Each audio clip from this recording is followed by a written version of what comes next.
आहेत हे भालेराव हे तसे साधे सुधे नाही आहेत.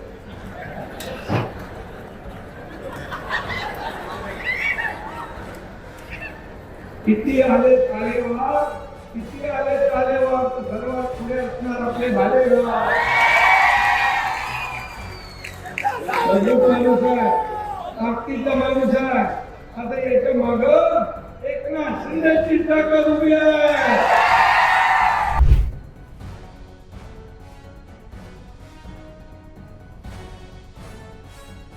आता लढाई आपली कुणाबरोबर आहे तुम्ही ठरवा.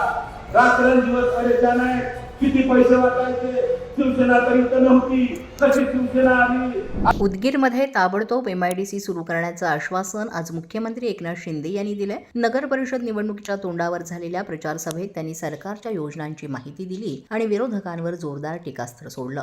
शिंदे म्हणाले की उदगीरमध्ये गुन्हेगारी आणि बेकायदेशीर अड्डे पूर्णपणे उद्ध्वस्त करू, त्यासाठी शिवसेनेला मत द्या. विकासाचा मार्ग फक्त शिवसेना देते. यावेळी माजी MLA सुधाकर भालेराव यांचा विशेष उल्लेख करीत शिंदे म्हणाले, आदर्श आमदार कसा असावा तर सुधाकर भालेराव यांच्यासारखा. त्यांनी सातत्यानं लोकांसाठी लढा दिलाय. महिलांसाठी राज्य सरकारनं राबवलेल्या लाडकी बहीण योजनेसंदर्भात शिंदे म्हणाले, कोणताही अडथळा आला तरी ही योजना बंद होणार नाही. लाभार्थी महिलांपर्यंत योजना पोहोचवणं ही आमची जबाबदारी आहे. सभेत बोलताना त्यांनी स्थानिक प्रशासकीय त्रुटींवरही निशाणा साधला. उदगीरमध्ये 3,000 रुपयांची पानपट्टी गैरवसुली आणि अपुरी आरोग्य सेवा यावर त्यांनी टीका केली. तसंच उदगीरचा सर्वांगीण विकास करण्यासाठी आपण कटिबद्ध असल्याचं ते म्हणाले. उदगीरचा विकास थांबला नाही, आता तो वेगानं पुढे नेण्यास मी स्वतः आलोय. उदगीर शहरात आयोजित विशेष कार्यक्रमादरम्यान प्रस्ताव मंजूर झाला, पण अजून जागा एक्वायर केली नाही.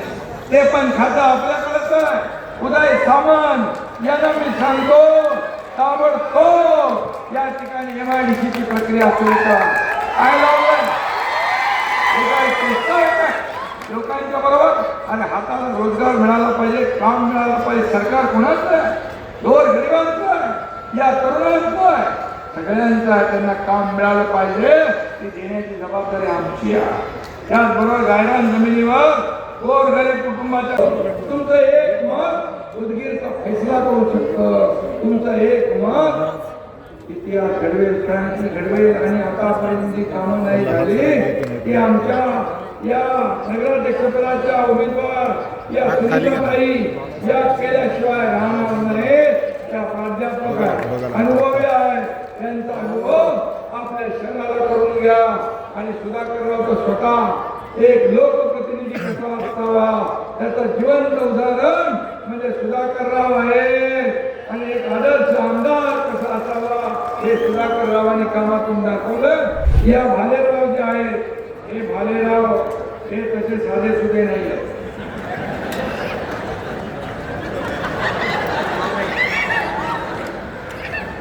किती आले तालेवार, किती आले तालेवार, तर सर्वात पुढे असणार आपले भालेराव. माणूस आहे, ताकदीचा माणूस आहे. आता याच्या माग एकनाथ शिंदेची ताकद उभी आहे. सगळे सोयऱ्यांना, मित्रांना, ओळखी पाळखीच्या लोकांना एवढंच सांगायचं की धनुष्यबाणा समर्थ बटन दाबा आणि सुनीता पंचाक्षरी आणि त्यांच्या बरोबरचे 25 लोक यांना निवडून आणा. आपला इतिहास घडवा, विकास घडवा. धन्यवाद. 3,000 रुपये पाणीपट्टी हे पहिल्यांदा ऐकतो. काय नळातून सोडत काय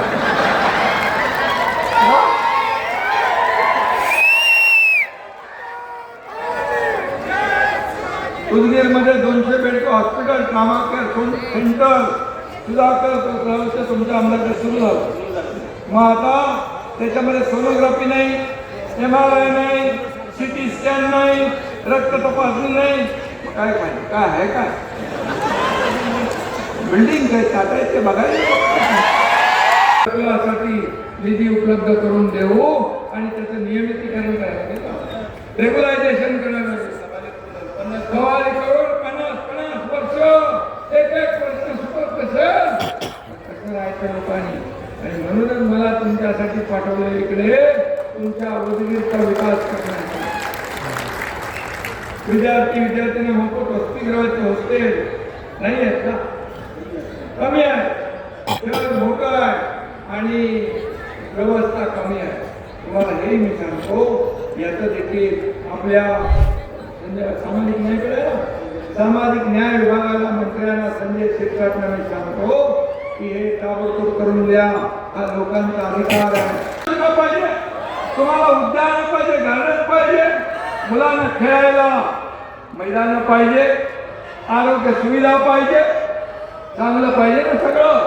उदगीरमध्ये पाणी पुरवठ्यामध्ये आमदार भालेराव 2016-17ला भरपूर पाणी आणलं लिंबोटीमधून, परंतु आजही 8-8 दिवस पाणी मिळत नाही.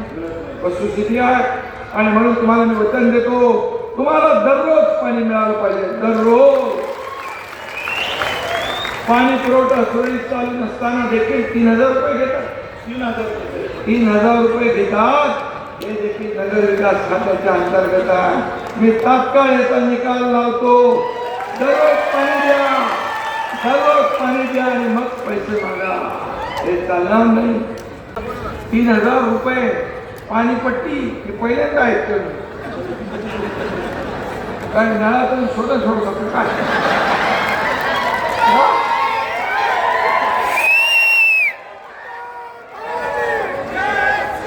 उदगीरमध्ये 200 बेडचं hospital, trauma care centre Sudhakar तुमच्या अंमलात सुरू झालं. मग आता त्याच्यामध्ये सोनोग्राफी नाही, MRI नाही, CT स्कॅन नाही, रक्त तपासणी नाही. काय पाहिजे? काय आहे? काय बिल्डिंग काय टाकायचे बघायचे? मी आरोग्य मंत्र्यांना ताबडतोब सांगतो, प्रकाश आंबेडकरला पूर्वगर्भ फोन लागतो का? आरोग्य मंत्री तात्काळ हे सगळं सेवा सुरू झाल्या पाहिजे. हे आरोग्य विभागाला मी सांगतो आणि तात्काळ करून दिल्याशिवाय राहणार नाही. हा एकनाथ माजी आमदार सुधाकर भालेराव यांनी नागरिकांना जोरदार संदेश देत सांगितलं की उदगीरमध्ये पसरलेल्या गुन्हेगारी, बेईमानी आणि भ्रष्ट लोकांचा अड्डा कायमचा उद्ध्वस्त करायचा असेल तर शिवसेनेला मतदान करणं हीच वेळेची गरज आहे. 1 रुपयाचा हप्ता खाऊन माहिती नाही का? कुठल्याही पोलीस स्टेशनला चौकशी करा, कुठल्याही अधिकाऱ्याकडे जा. एखाद्या जर अधिकाऱ्याने म्हटलं सुधाकर भालेरावने 1 रुपयाचं कमिशन खाल्लाय, हप्ता खाल्लाय, तर छत्रपती शिवाजी महाराज चौकामध्ये मला फाशी दादा, मी फाशी घ्यायला तयार आहे. अरे अत्यंत इमानदारीने प्रामाणिक सेवा केली म्हणून दलालाचा सुळसुळाट या ठिकाणी झाला. आणि या भ्रष्ट लोकांना सुधाकर भालेराव मान करत आहे, इमानदार आहे म्हणून माझ्यावर अनेक प्रकारचे हल्ले केले. मला वेगवेगळ्या पद्धतीने उमेदवारी काढण्याचा प्रयत्न केला आणि आता त्यांचा पक्ष संपत आलेला आहे. आता लढाई आपली कुणाबरोबर आहे तुम्हीच ठरवा. रात्रंदिवस परेशान आहे. किती पैसे वाटायचे? शिवसेना तर इथं नव्हती, कशी शिवसेना आली? आता काही लोक म्हणायला लागले आणि ते पंचाक्षरीताई कोण आहे म्हणायला लागले. म्हणजे काय करायचं? तर पंचाक्षरीताई कोणत्या समाजाची आहे म्हणाले. तुला काय करायचं रे? कोणी म्हणाले गोंधळ्याची आहे का? कोणी म्हणाले जन्माची आहे का म्हणाले. अरे प्युअर लिंगायत समाजाची माऊली आहे ती, प्राध्यापिका आहे ती. शिवाजी महाविद्यालयामध्ये प्राध्यापिका म्हणून MA English, MA BEd English आहे. उच्च शिक्षित महिला आहे आणि एका गरीब कुटुंबामध्ये जन्म झालेला आहे आणि ती महिला नगराध्यक्षाची आपली उमेदवार आहे. या बदमाशांनी त्या बिल्डिंग मध्ये कुठल्याही मशीन आणल्या नाही. तिथे पाप लागेल बदमाशाला. 200 बेडचं हॉस्पिटल, सगळे 52 डॉक्टरची मी माझ्या काळात मंजुरी 182 स्टाफची मंजुरी दिलेली आहे. त्या ठिकाणी लोकप्रतिनिधीचं काम असते की त्या हॉस्पिटलमध्ये सगळे डॉक्टर तर आहेत थोडेफार, परंतु परिपूर्ण डॉक्टर, सगळे स्पेशालिस्ट डॉक्टर आमच्या गोरगरीब लोकांना इमर्जन्सी मध्ये जर कधी अर्जंट मध्ये जर आमची एखादी भगिनी डिलिव्हरीसाठी गेली तर हे बदमाश त्या ठिकाणी सरळ सांगतात की आमच्याकडे इलाजासाठी सोय नाही, आमच्याकडे मशीन नाही तपासणीची, CT स्कॅन मशीन नाही, MRI मशीन नाही, सोनोग्राफीची मशीन नाही, रक्त तपासायची यंत्रणा नाही. मग काय करायचं? तर लाकूडला लागलं, बाई डिलिव्हरी नाही, पोटात कळा आणि त्या ठिकाणी त्या महिलेला सांगतात जावा तुम्ही लातूरला. माझ्या महिला बहिणीला सांगू शकतो तुम्हाला अजून एक अर्धा तास फक्त कल करायचंय. शिंदे म्हणाले, भालेराव यांचं काम सातत्यानं लोकाभिमुख राहिलंय. त्यांची टीम लोकांच्या प्रश्नांवर रात्रंदिवस काम करते. उदगीरवासियांनी दिलेल्या पाठिंब्याबद्दल मी मनःपूर्वक आभार मानतो. आज रोजी नगर परिषद सार्वत्रिक निवडणुकीच्या प्रचाराच्या निमित्तानं उदगीरमध्ये झालेल्या या सभेला नागरिकांचीही मोठी उपस्थिती होती.